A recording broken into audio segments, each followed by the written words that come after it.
It is June. You are standing in a garden center, holding a lavender plant in a forage pot, and the label says full sun, well-draining soil, hardy to zone 5. You bring it home, dig a hole, put it in the ground, water it in, and by August it is dead. Not struggling, not wilting, dead. Brown from the base up, roots sitting in soil that looked fine but behaved like a slow drain. Here is what nobody at that garden center told you.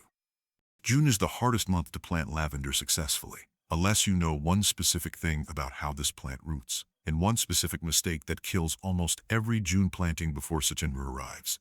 The mistake is not what you watered. It is not what you fertilized. It is something you did in the first 5 minutes after you opened the pot. And it is what separates lavender that lives for 20 years from lavender that is dead by Labor Day. By the end of this video, you will know exactly how to plant lavender in June, so it not only survives, but roots so deeply into your soil that next summer it blooms harder and sprints wider than anything you have ever grown in this spot. But if you get this wrong, which most people do, you are not losing a plant. You are losing a full year, because lavender planted poorly in June does not recover by fall. It does not get a second chance until the following spring. And by then, you have already walked past that bare patch of ground 300 times. Here is how you make sure that never happens. Lavender was not designed for gardens. It was designed for punishment. The original habitat of Lavandula angustifolia is the rocky limestone hillsides of the western Mediterranean, the southern slopes of the Alps, the Garrigue scrubland of Provence, the dry stone terraces of Spain. Not a single one of those environments has rich soil. Not one of them gets regular rain in summer. The roots of wild lavender have never once sat in moist and mended compost-enriched garden bed soil. Which means every instinct that makes you a good gardener, water generously, enrich the soil, give it a protected start, is working directly against this plant. The nursery industry knows this. And they sell you lavender anyway, and potting mix that holds moisture, sitting in a cell that is kept at root bound for weeks, without ever telling you that the moment you put that root ball into ground in June, you have approximately 10 days to get the planting right before the heat seals its fate. This is not a complicated plant. It is just a specific one.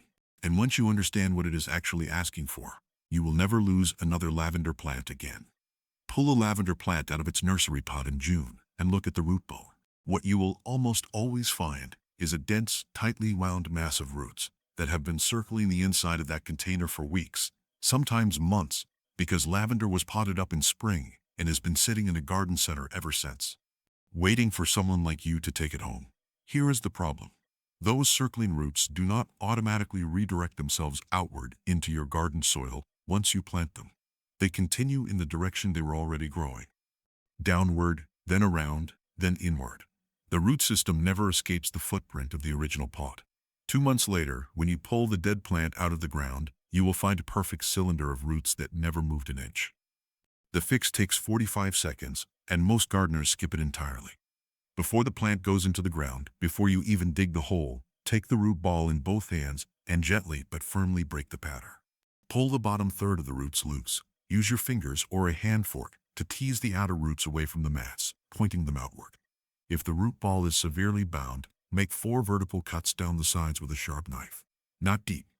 Just enough to break the circular pattern and release the outer roots so they have somewhere to go when they hit your soil. This one action more than doubles the survival rate of June-planted lavender. It is the difference between a plant that hunts for water and a plant that waits to die. But the root ball is only half the problem. The other half is what you are planting into, and this is where most gardeners make a mistake that no amount of correct planting will fix. There is a sentence that has killed more lavender plants than any pest, any drought, and any frost combined. I amended the soil to give it a good start. Organic matter holds moisture. That is its entire purpose in a garden. Compost, peat, bark, manure, every amendment you have ever added to a bed is there because it retains water. Lavender roots sitting in that moisture do not rot slowly. They rot fast. By midsummer, when soil temperatures are climbing and your amended bed is holding warmth and moisture like a slow cooker, the root crown of your lavender, that narrow junction where stem meets root, is sitting in exactly the conditions it evolved to escape. The lavender's natural soil is alkaline limestone grit. It drains in minutes. It dries between rain events. It offers almost nothing nutritionally, and lavender has been thriving in it for tens of thousands of years.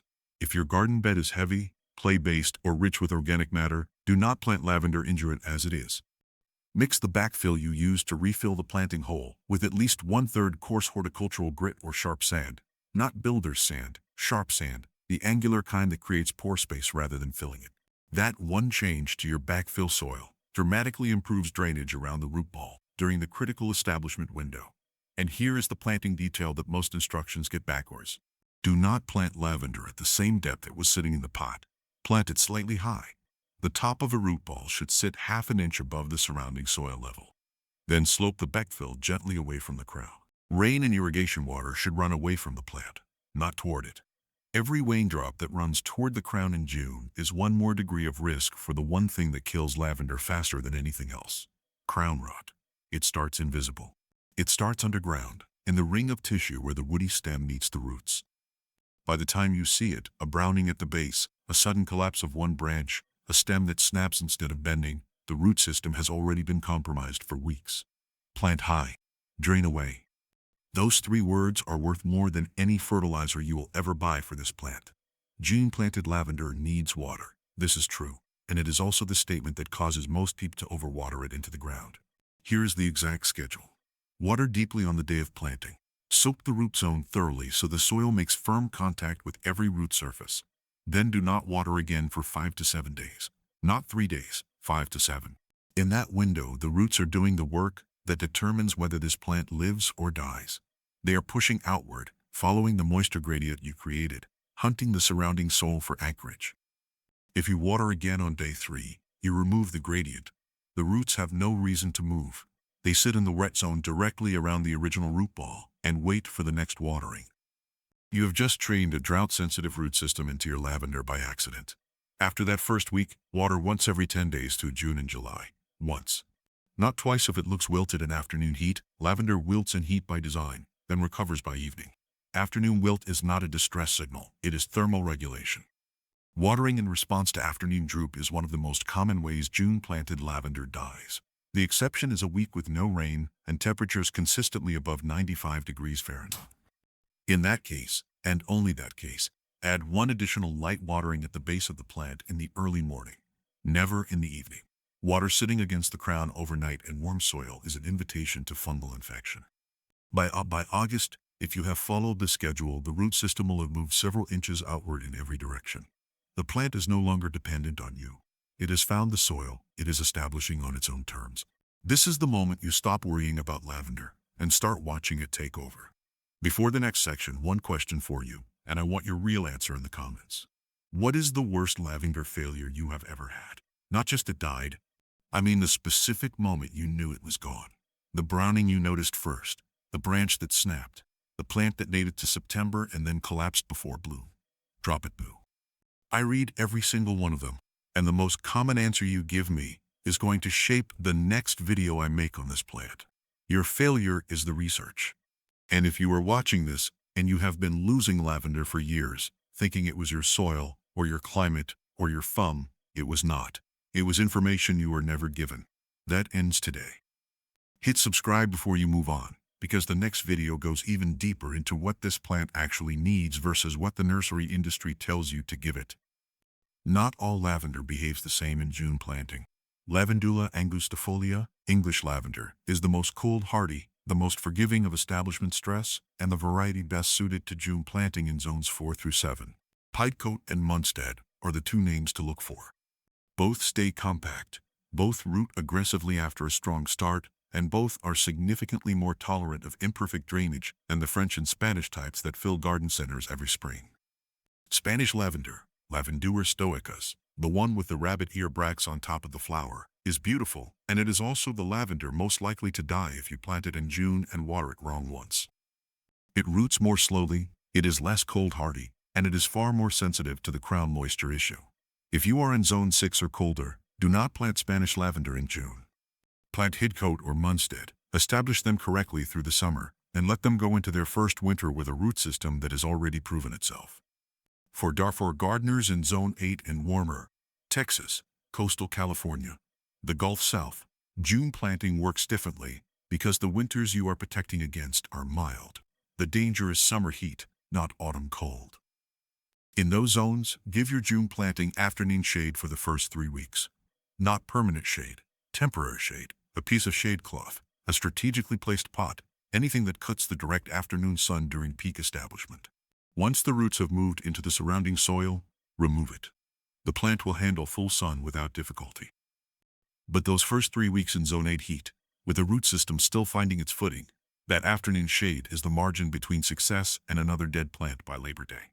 Mulch around lavender, gravel not bark, a 2-inch layer of pea gravel or crushed limestone laid over the soil surface around your lavender planting does 3 things simultaneously. It reflects heat away from the crown, it prevents moisture from sitting against the stem after rain, and it creates exactly the kind of dry, warm microclimate that Mediterranean plants evolved to thrive in. Bark mulch does the opposite. It holds moisture against the crown. It creates a habitat for the fungal pathogens that cause crown rot, and it slowly raises the organic matter level of the soil directly around the plant. Every quality you are trying to avoid in lavender soil, bark mulch delivers. Gravel is not expensive, a bag covers a significant area, it does not need replacing. And it changes the immediate environment around the plant in a way that nothing else can replicate, with the same simplicity. Here is what lavender actually offers you, when it is planted correctly and allowed to establish on its own terms. A plant that lived for 20 years without significant care, that blooms reliably every June and July without fertilizer, without supplemental irrigation once it is established, and without replacement.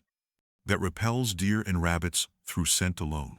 That attracts more pollinator species than almost any other single perennial you can put in the ground. That fills outdoor seating areas with fragrance on warm evenings without you buying a single candle or diffuser. One correct planting decision in June, one afternoon with a bag of sharp sand, a careful hand on the root ball, and the discipline to wait 7 days between waterings, and this plant will still be here when everything else in your garden has been replaced 3 times over. That is not just good gardening, that is a different relationship with your land. The patient kind, the kind that compounds over time, asking less and giving more with every passing year. The garden industry profits most from plants you replace. Lavender, planted right, removes you from that cycle permanently. One plant, one correct afternoon. Decades of return. If you watch this all the way through, you now know more about June lavender planting than the majority of gardeners who have been growing things for 30 years. That knowledge is worth sharing. Send this to one person who has lost a lavender plant and blame themselves. It was not their fault, they just did not have this information. Leave a comment with your zone and what lavender variety you are working with. I want to know exactly what the people watching this are planting, because your answers shape everything I make next. Subscribe, hit the bell. The next video on this channel is going to be just as specific, just as practical, and just as free. Go plant something that lasts.